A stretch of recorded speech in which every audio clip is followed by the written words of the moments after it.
We're going to get right into grammar on page 97. So go to page 97.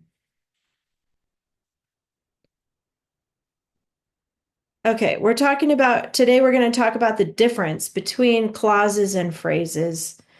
There's a really, really big difference that can be used like a little rule of thumb, I guess you could say, between the two. So phrases, I know I've told you this before, phrases do not have verbs. Clauses do have verbs. It's kind of a basic rule to apply, but you're going to notice as soon as we read this, it says a phrase is a group of related words that contain either a noun or a verb, never both. But I will tell you, it's very, very, very rare that a phrase has a verb. So that's why it's easier to just remember phrases don't have verbs. Clauses do have verbs. So it says here, a clause is a group of related words which contains both a subject and a verb. So clauses have both. Subject-verb pair. Some of the clauses, hi Grayson, we're on page 97, okay? Where was I? You've learned 3 types of dependent clauses. So these are, here, that's what I was going to talk about. A main clause, that's one of the clauses, stands alone as a sentence. It expresses a complete thought. And then there's a dependent clause, can stand alone as a sentence also. It must be, I'm sorry, cannot stand alone as a sentence. So that's why they're dependent on the rest of the sentence. It must be added to a sentence that is already complete. So these are the 2 types. Main clause can stand alone as a sentence all by itself. Dependent clauses must have more to the sentence. It's not enough by itself.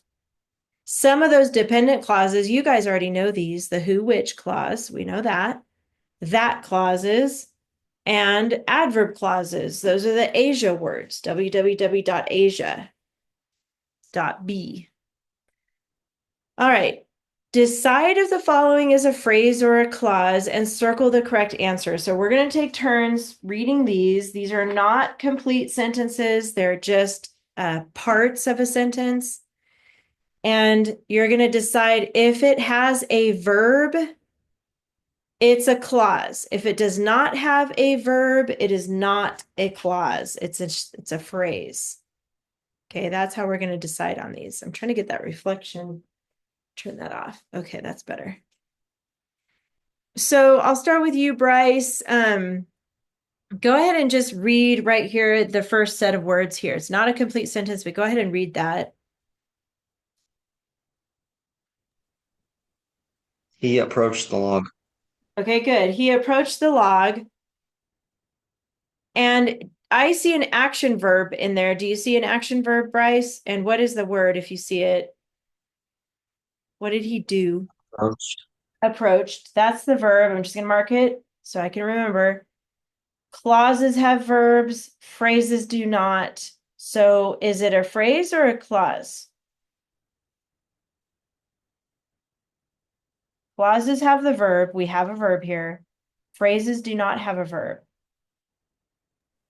Clause. There you go. So it is a clause. Okay, it's easy. That's how we're going to figure this out. Look for the verb. If you see it, it's a clause. If you don't see a verb, it's a phrase. Okay, so Lucy, the next one. Near the tall oak tree. Okay, It's a good. phrase. It's a phrase. There's no verb. Very good. That was quick. Grayson, next one. That was 100 years old. Yes. And this one does not have an action verb, but it does have a linking verb. Do you see the linking verb?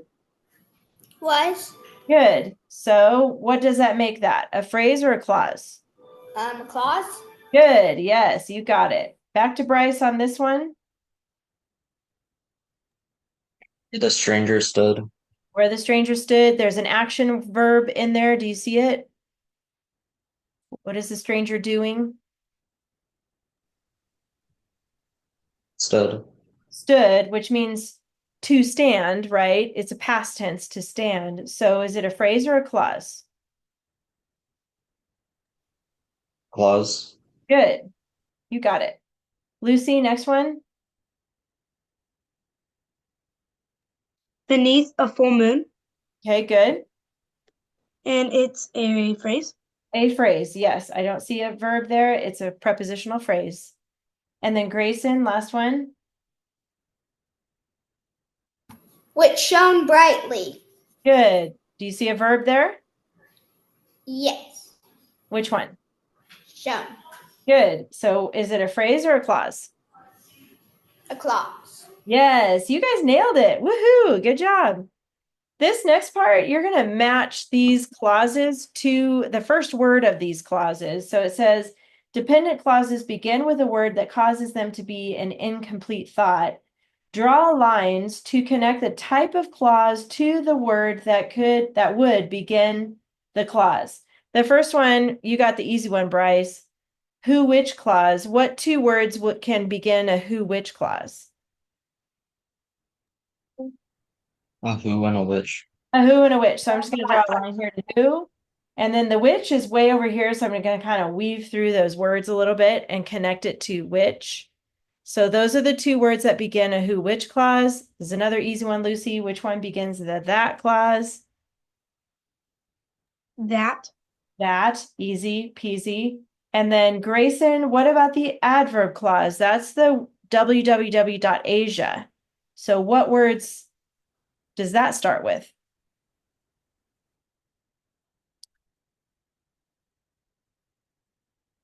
Uh-oh, did you freeze? I think Grayson froze. Oh, there you are. Can you hear me? Yeah. Oh, got you. Okay, so what words can we start an adverb clause with? It. If is already there. Yep. What else? It. Oh, not it. So think of the www.asia. Do you know those words? Do you remember what those are? Yeah. So When, while, where, those words? when, while, When, while. They're not all here, but there's one more. then. Nope, it's as. I want you guys to, just so you remember, at the very bottom of your page where that blank is, let's just write these down. When, while, where, that's the www. Then as, since, if, although. When, while, where, as, since, if, although. Those are your www.asia words. So it's really important for you guys to memorize those. Notice how we have www and then ASIA for Asia, as, since, if, although. And then sometimes because, we'll add that one down at the very bottom here. .b, because.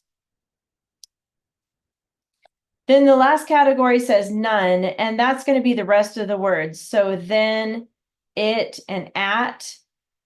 None of the clauses that we have in English begin with those words. So that's it for that. And then down here, this sentence says every clause contains a blank and a blank. Does anybody know the answer to that? Every clause contains a blank and a blank. Grayson? A verb and a noun. No, not a noun, but you're super close. It's a subject. But it is a noun though. So every sentence, every clause contains a subject and a verb. Go ahead and write those words in. Phrases do not. That's the big difference. All right, after you write that down, we're going to go to the practice page on 99.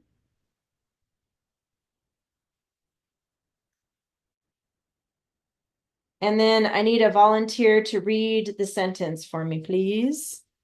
Anybody want to volunteer to read it? How about Lucy? Would you please read it? Until that day, Robin had never met a larger man. Usually, Robin towered over others. Good, nice reading. And towered, we know, just means really tall. Like if you have any friends, I have a couple friends that are like 6'4", 6'5". You know, those people tower over everybody else. It just means very, very tall. So that's the vocabulary. There's one article. Go ahead and find that and mark that. Remember, articles are a, an, and the. And Bryce, what about the four nouns?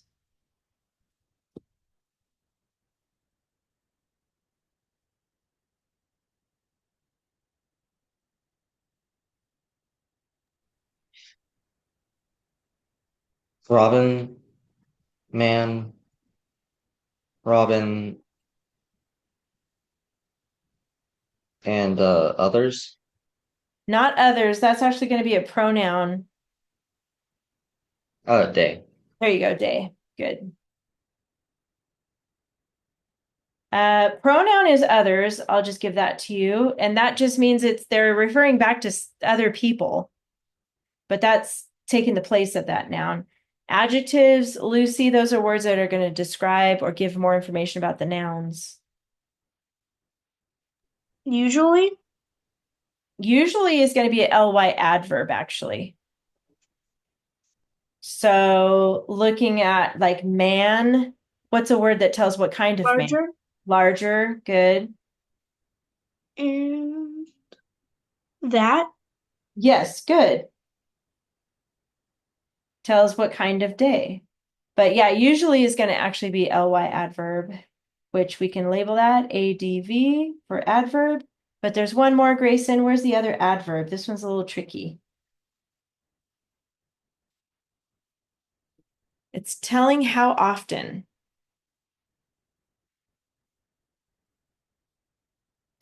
Usually, No, we already marked. Well, it is an adverb. You're right. We already marked that one, but there's another one. towered, That's going to be a verb. Let's mark that as a verb. But there's another verb here, met. There's a word that tells how often they met. Right before it.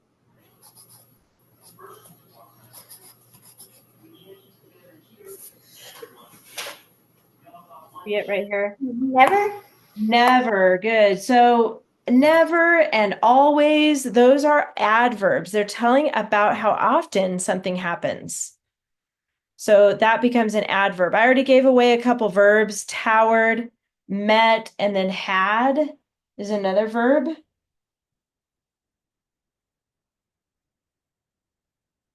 So we got our verbs now. Make sure you mark those in. Had, and then met, and then towered. So Bryce, what about the subjects? What goes with those verbs? Like who had never met?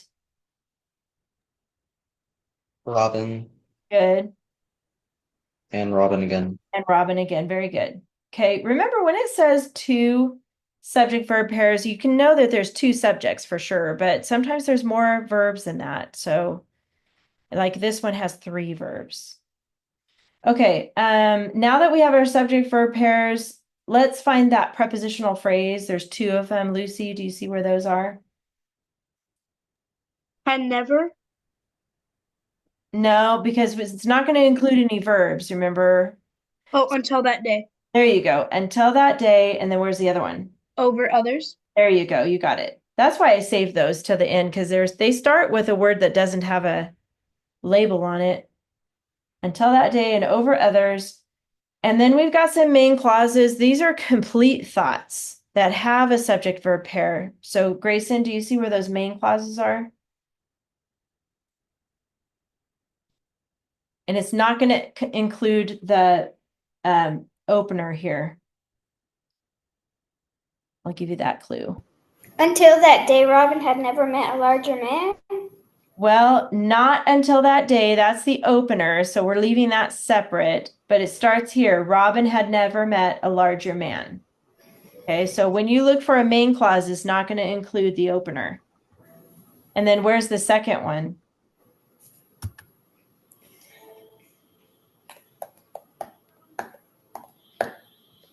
Usually Robin towered over others. You're close, but usually is another opener. So we're not going to include that. Openers are not part of the main clause. They're separate. So by the way, those are the two main clauses. You can put a period here after man and a period after others. So this is really broken up into two sentences here. Two separate main clauses with two different openers. And then the openers, Bryce, what kind of an opener is this until that day? Prepositional phrase. Yes. And do you remember what number it is? 2. Good. Two. And then let's write in prepositional. The big word there. And then how about Lucy? What kind of an opener is this one? I don't know. Okay. That's good that you're honest. We have learned two different openers, I think, so far. Let me double check here. We have the prepositional opener, and we're also working on the ly adverb opener.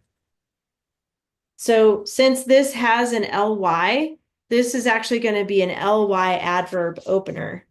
And that is a number 3. I think we also know about the subject opener. But the subject is here, Robin, but the first word is ly, so that's how I know this is going to be a number 3, ly opener. Okay, and then 4 capitals. Go ahead and find those by yourself.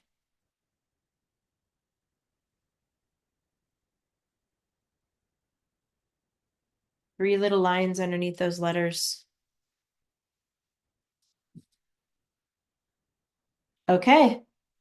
That was it. We kind of jumped around on that list. That's okay. Make sure when you guys sit down to do your homework that you read the sentence out loud. Even if you're the only one in the room, it doesn't matter. Read it with your voice. And then move around in the list. Skip the stuff you get stuck on. Move around in that list. If you need to use the lessons that we've already gone over to help you remember, you can. Okay, go back in the book and look at those lessons. All right.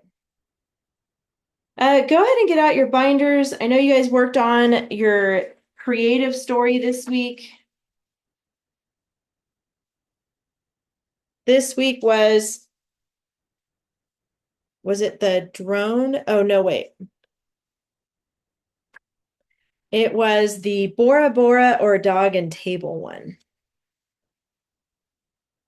We are going to do one more set of pictures this week, but then we're moving on to more academic writing. And before you came on the Zoom, Grayson, we were talking about how this creative writing is kind of hard for some people. It's hard for me. But I already asked Lucy and Bryce. They don't want to read their story, but do you want to read yours, Grayson?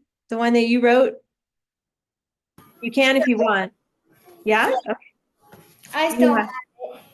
Okay, can I pull it up on the Google and you could read it from the screen? Yeah. Okay, cool. Thank you. Because I want to hear yours too. I haven't read it yet, but I can pull it up for you. And you do that, and then you can just read it. Let me make it bigger so you can see it better because there's a way to do that here too. I'll make it bigger. There we go. Okay, so it looks like you wrote about Bora Bora. Okay, so whenever you're ready, go for it. One day, a boy named Todd was searching through his library at home because he was bored. Todd, who could not find a book he liked, walked to the library. He was searching through the dusty books when he found a book that looked very interesting. The book was called Vacations Around the World. Todd looked through the pages and spotted a picture of a tropical island called Bora Bora. He started to read the pages, and the more he read, the more he wanted to be at Bora Bora. Then he checked the price to go to Bora Bora near the bottom of the page. Todd sadly read it would cost $100,000. Oh, Todd walked home with his library book. Todd looked at the picture and read the page about Bora over and over. He spotted his mom and asked if they could go to Bora Bora. His mom told him no because it was too expensive. The next day, Todd arrived at school to find that his class was going on a field trip to an art museum. He got the bus and sat next to Liam, who was his best friend. On the way, Todd told Liam all about Bora Bora. When Todd and Liam arrived, they surprisingly spotted a lovely picture of Bora Bora. Todd decided he was determined to fly to Bora Bora. He looked at the picture in the book and decided to rob a bank. Todd, who packed his stuff, was ready to rob a bank. He quickly put on a shiny black samurai suit, put his katana on his back, and had a handful of ninja stars in his pouch. He jumped on the roof, cut a hole with his katana, and jumped into the vault. He was filling up a bag with money when guards came rushing in with guns and shooting at Todd. Todd threw a star and cut one of the guns in half. More guards poured in because the guards sounded the alarm. Bullets and ninja stars were flying everywhere, and in the chaos, Todd escaped. Todd had enough money to fly first class to Bora Bora. Unfortunately, he was arrested, and No. Todd realized robbing a bank was not the best way to go to Oh Bora. my gosh, I love it. And the moral of the story is don't rob a bank to go to Bora Bora. Grayson, I love it. Do you guys know how to find the emoji, like the party emoji on your Zoom? Give him the party emoji. You guys know how to do that? Or go like this. Either way, that was good, Grayson. I see that, Bryce. Very good. I loved it. It was entertaining. At first, I was like, oh, cool. Maybe he can go. Maybe this will work. Oh, wait, he's going to rob a bank? Okay, wait a minute. Oh, okay. At least he didn't get caught. Okay, maybe he's going to get to go. Oh, wait, now he's caught. It was like my emotions were going on a little roller coaster. Very creative, Grayson. I love it. Hopefully you had a chance to read that to your parents because they'll probably really like it too. It's pretty good. Good job. And I saw all those dress up words in there and topic clinchers. You got all that as part of your paper. It looks really, really good. So I hope that Lucy and Bryce, maybe you'll want to read next week's story because it's fun. I mean, everybody's is different and there's no right or wrong way to create your story. So hopefully you guys will want to read it or at least let me read it next week. But anyway.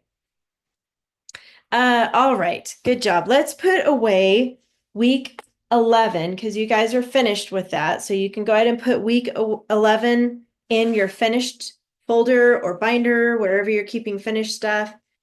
And then you're going to go ahead and get out 2 weeks this time. We're only going to work on one as far as homework, but then we're going to look at the next one. So you're going to get out a lot. You're going to get out week 12 and 13. So week 12, hold on a second. I think it's back here.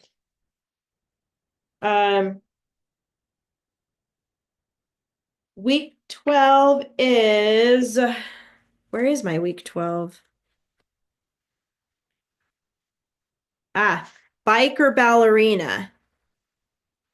Another set of pictures that we're going to talk about in a minute. So you're going to get out week 12. Week 12 has 1, 2, 3, 4 pages, and week 13, which is called coconut crabs. You're going to get that one out too. That one has a lot more pages to it. 1, 2, 3, 4, 5, 6.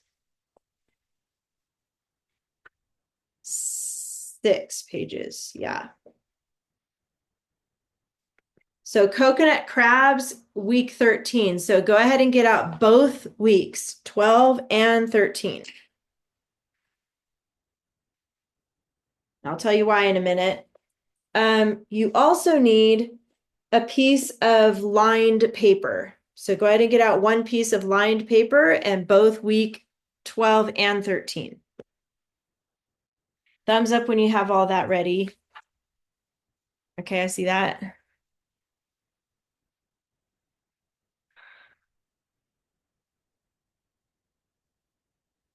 Okay, I see that. So We're going to start with bike or ballerina. So just set aside week 13 for a second, and we're going to look at week 12. This is going to be what you're going to work on for homework this week.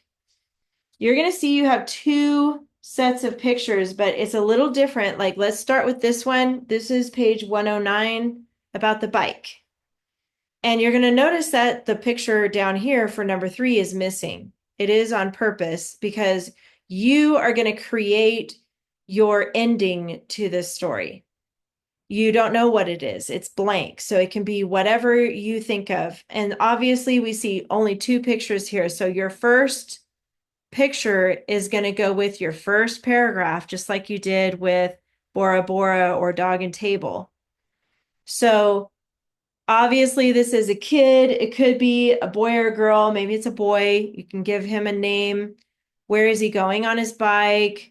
What is he wanting to do? Why is he going? Is he going to the store for somebody? Is he practicing for some competition? First step, just for you to help you with your plot at the very top of your page, let's write down those question words. We've got who. Go ahead and write these down. What? When? Where? Why? How? Those are the big 6, right? These in English are the main question words that we use when we write down a question or begin a question. Who, what, when, where, why, how. Go ahead and write those down with question marks. This is how we think. Remember, we talked about that last week, the last 2 weeks, really. When your brain is working inside your head, remember, when we think, nobody else can hear our thoughts, right? Only in what I believe, God can hear our thoughts, but that's it. Nobody else outside of God can hear your thoughts. It happens quietly inside your brain. And when you're thinking about something, you're cycling through these questions all around: who, what, when, where, why, how.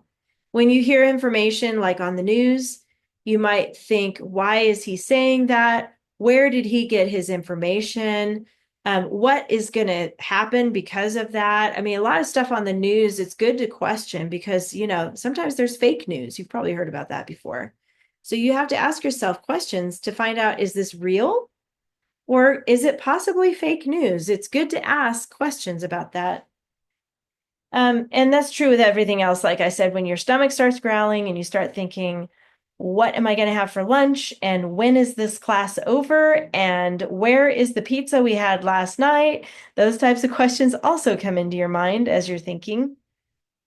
There's a couple more. I'm going to have you put before, question mark, after, and outside. Now, these are not necessarily question words, but these are going to help you come up with a plot for your story.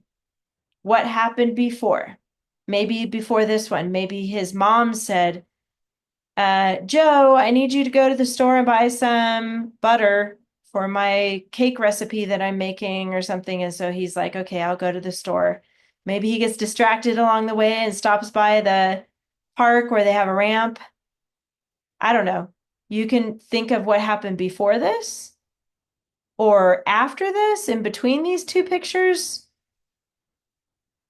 Or outside just means outside the frame of the picture, not outdoors, but like, is there a big crowd here that we can't see? Is it, Walmart? Is he like in the Walmart parking lot? I mean, who knows, right? You get to make up your plot. Just a reminder, this central fact right here, these are telling what is literally happening in the picture. So here we start with his name. He's on a bike and he's riding. Okay, that is your central fact. And then here, these are your details. This is where you ask these questions. Okay, this is where you ask who, what, when, where, why, how to help you come up with a plot. Same here. The central fact for this one, for paragraph 2, he's clearly riding up a ramp. You can decide what happens at the end of that ramp. Like I said, is he in a competition or, whatever creative story you want to come up with. And then here for this one, obviously it's blank. And you get to create your ending, your third paragraph, whatever you want it to be. Do you guys have any questions about this particular set of pictures here? Let's just look at the next set of pictures because you have one more choice. This one, ballerina.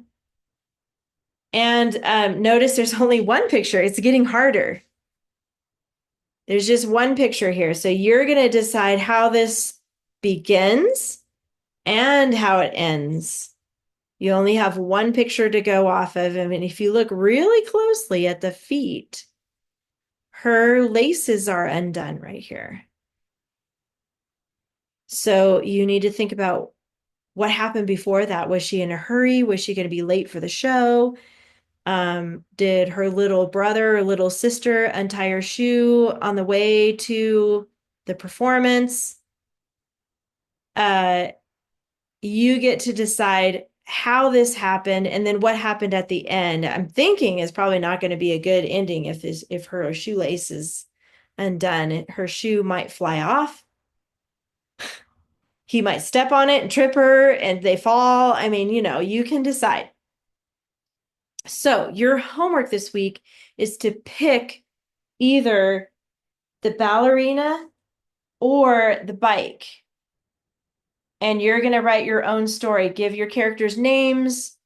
Where are they? What city are they in? What are they doing? So you guys have done a couple of these, so I feel like we don't have to go too deep into it. But again, the keyword outline here is optional. Okay, you can use this to write notes if you need to, but if you just want to sit down and start writing, you can. And then let's look at the checklist really quick for this week. For bike and ballerina, it's on page 113. We do have a new dress up today, this week. Yay! It's getting harder. That's okay. You guys can handle it. Right here, the last dress up. This is new to you. I see that, Grayson. www.asia clause. All right, so we're going to write this down below in this big blank spot here, just so you can remember. So I want you to draw an arrow down here like this from Asia, www.asia. Who knows the W's in that acronym? Who knows what the W's stand for? You guys remember we just talked about it in grammar. Nobody remembers? When is when? What else? When?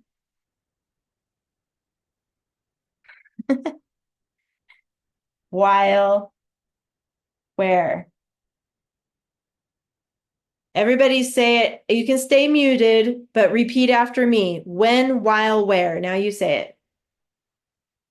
Again, when, while, where. Again, when, while, where. Okay. Hopefully you guys are going to memorize these. And then do you remember what Asia stands for? It's like this. A-S-I-A. Asia. What are those letters for?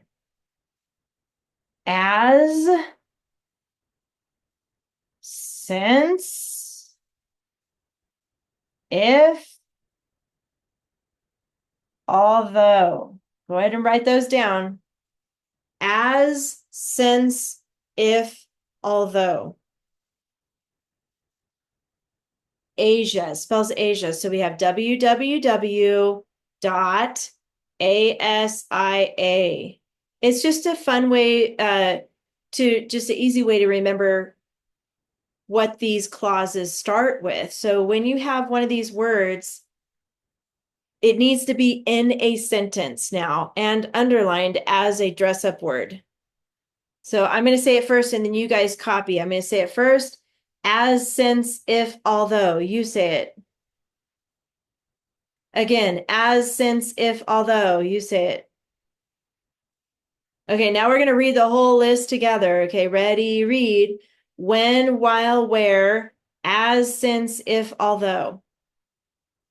Again, when, while, where, as, since, if, although. Okay.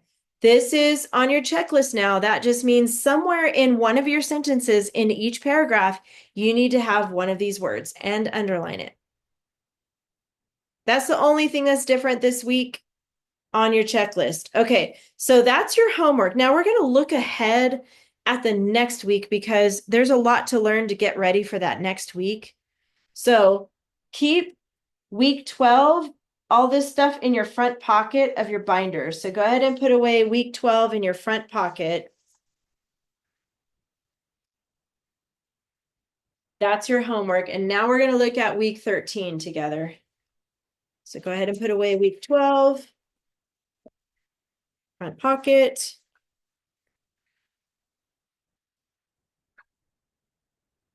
You're going to pick either one. You get to pick which story to write about, bike or ballerina.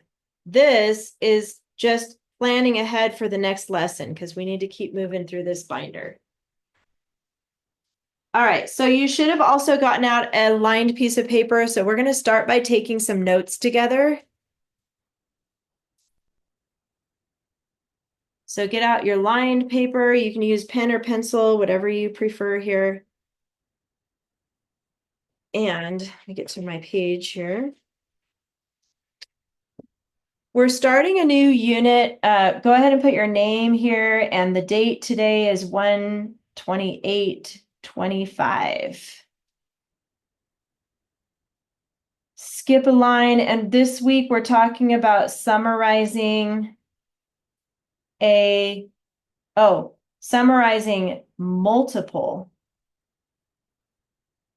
references.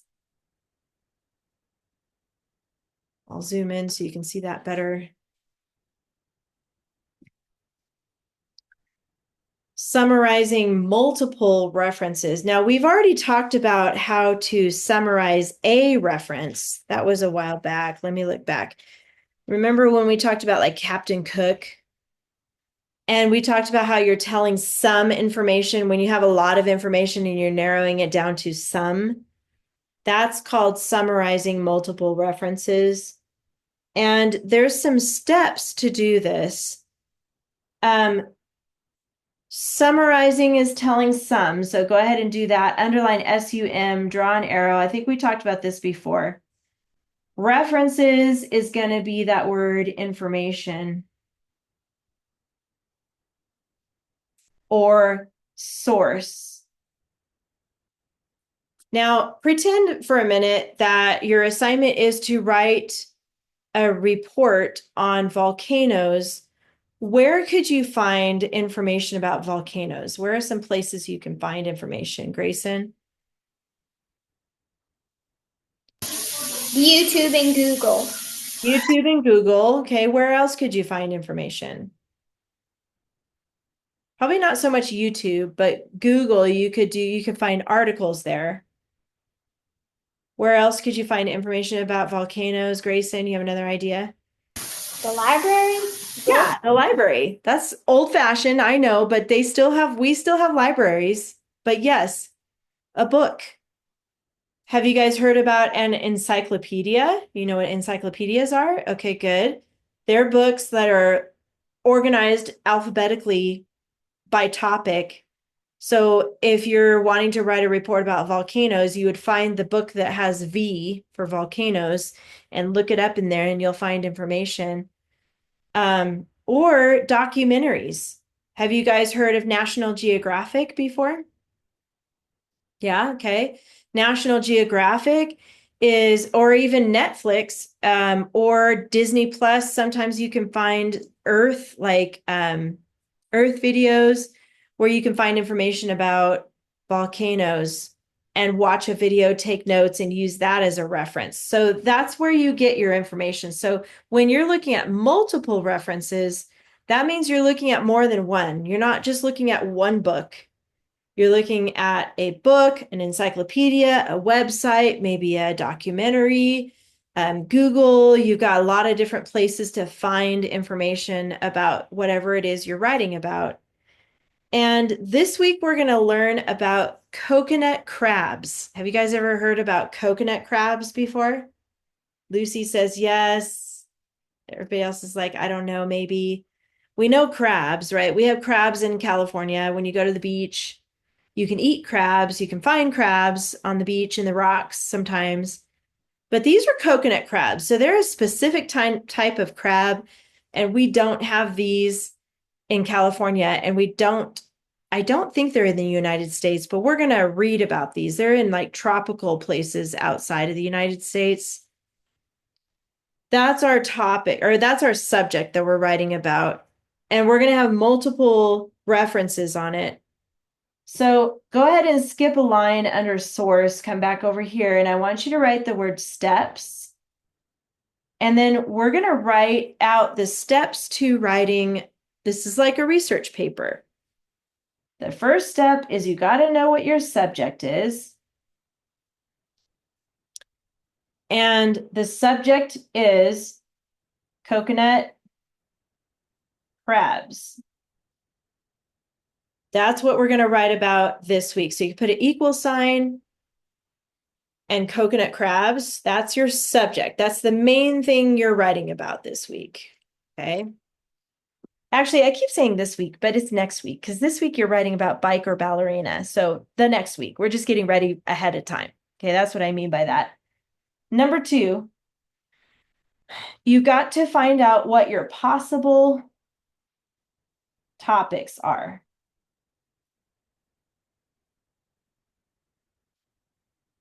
Possible topics are things about coconut crabs, maybe what they eat. That's a possible topic. Where they live, that's another possible topic. What their bodies are like, that's another possible topic. And how they interact with humans, another possible topic. So we're going to search for those possible topics. Now, each topic becomes a paragraph. So that's going to be number 3. So we're going to have 3 paragraphs. So I'm going to put 3 paragraphs equals 3 topics.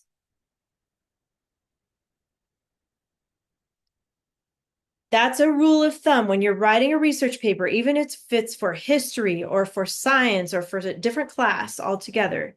If you're doing a book report, however many paragraphs you have to write, whatever your teacher or your mom tells you how many paragraphs you need, that's how many topics you need to find.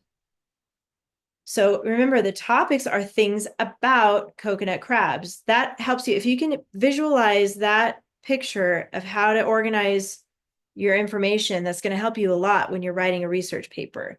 And then number 4, you're going to build what we call source KWO. We already know KWO is keyword outline, but you're going to write source KWOs, and they're going to look like this: A, B, C. And I'll explain that more in a minute. Just put A, B, C with boxes around them like that. That's your source KWO. So each one of these letters is going to represent a source, whether it's an article, a book, a website, a documentary, wherever your source is of information. Number 5, you're going to learn how to make what's called a fused outline, which I will explain that in a minute. We're doing all this first so that we can get ready for this report later.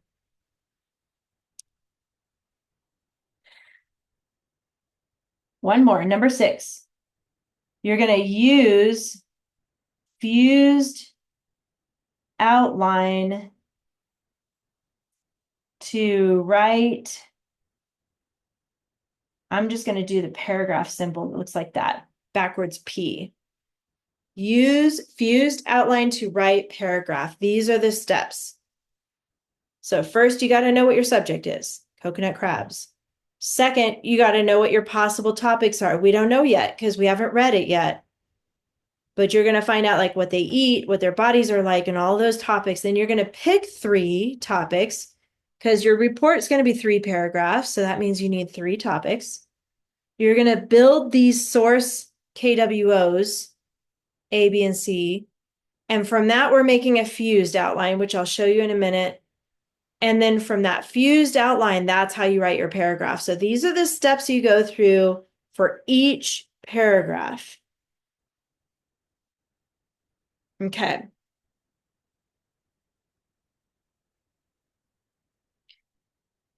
The next thing we're going to do is get your KWOs ready for this. So go back to your binder for a second. In the very, very back pocket, the back pocket, not the front pocket, the back pocket, you should see white paper. Do you guys see that in the very back of your binder? Okay, you need one of those. So go ahead and take out one piece of white paper from the back. It's blank. And we're going to use this paper to build our outlines. And I'm going to show you how we're going to do this. So get out one of those white pages from the very back. Oops.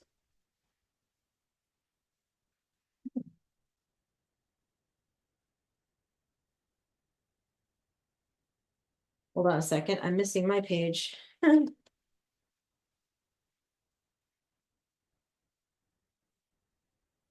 Okay.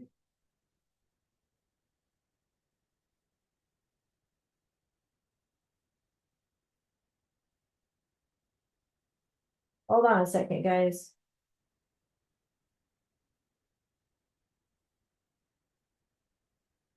Somehow I ran out, but I have one I can borrow right here. All right, so you got your white page and go ahead and hold it up big like this. The first step is to open it up wide, and then you're going to fold it in half this way. And this is what we call a taco fold, like this. So hold it up once you fold it like this, wide.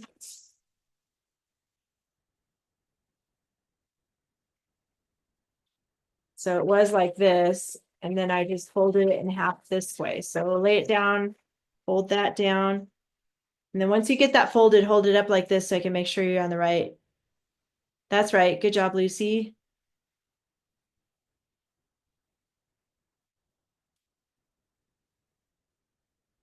Just one fold like that so far. Okay, good. Now you're going to fold it in thirds. So you're going to take one side and go past the middle like this, a little bit past the middle. And then this one's going to go on top of that. So after you make those two folds, it's going to look like a square like this.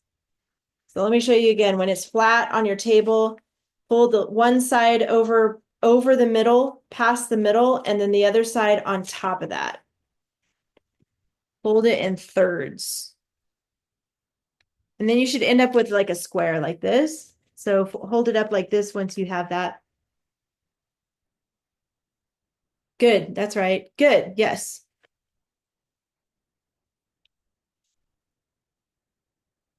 It looks like you might have had an extra fold in there, Bryce, but that's okay. It'll work because you have it now. You have it the right size here.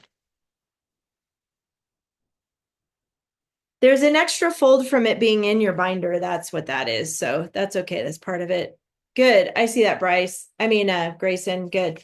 Open it back up now flat. We're going to use the boxes here to build a keyword outline. So now I'm going to show you how to do that so we can get it all ready for next week. So lay your paper down like this.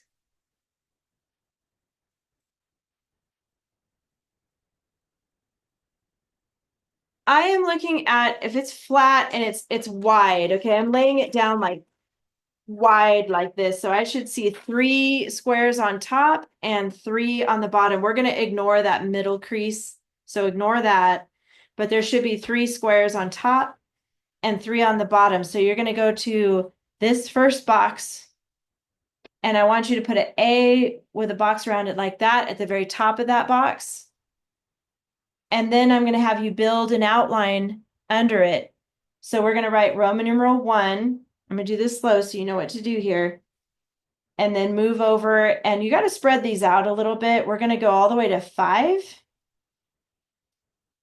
But I'm going to have you put parentheses around 4 and 5 like this. So we're going to do Roman numeral 1, 1 through 5 under that. 4 and 5 have parentheses. And remember, whenever you have parentheses on your keyword outline, that means they're optional. So you need to find 3 facts for sure. You have to find at least 3. But if you see more that you like from the article and you want to add it here, you can. That's why they're in parentheses. You can use it if you need to, but you don't have to. Okay, that's A. And then you're going to go to the middle box right here in the middle next to that. And you're going to put B here. And it's still going to be Roman numeral 1. All of these are going to be Roman numeral 1. So don't change that. And it's going to be the same thing, 1 through 5, like this. Parentheses around 4 and 5 again. So spread them out a little bit because you're going to need to write words here. So you don't want to get them too scrunched up. This whole side of this white paper is going to be for 1 paragraph.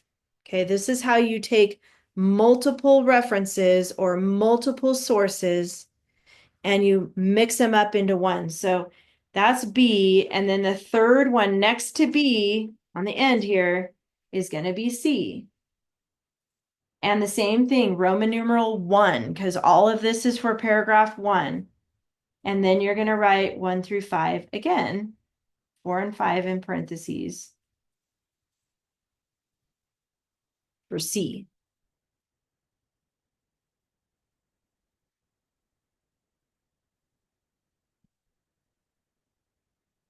Okay, looks like you guys got that. In the middle, at the bottom of these boxes, under, see how I have B up here? So it's going to be right under B. I want you to write fused outline. Now, I'm going to talk about that word fused in right now. Does anybody know what fused means? You know what that word fused means? Have you ever heard that before? So you might have heard it before, but it's when you put together 2 materials. It could be like sewing 2 pieces of fabric. That's fusing the fabric together. It could be gluing something together. It could be welding something together, or even using like a solder tool if you know about soldering. It's when you have 2 things and you attach them together somehow with glue or nails or screws or welding, whatever it is, however you use it. So fused means to come together. So what we're going to do is build an outline here too, and it's still going to be Roman numeral 1. So make sure you keep all of these Roman numeral 1. And this one's going to be 1 through 7. Spread them out a little bit.